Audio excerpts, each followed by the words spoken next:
Меня красит подруга, не визажист. Какой тональник вы наносите? Расскажите, пожалуйста. Тональник от L'Oreal, я так понимаю. А ну, какой нашла? Визажист. Может быть, всего я красила ее. Она просила. Так, макияж на мероприятие. Сейчас наносим мы бронзер, чтобы быть еще загорелее, да?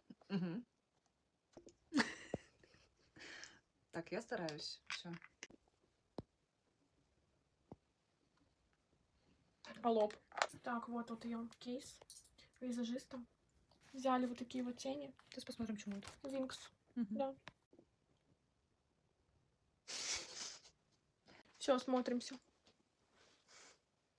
Ну, как бы в зеркале хорошо, а в реально как будто... Блин. Ну, изначально был темный тон, темный тональник. Все, пойду покорять мир.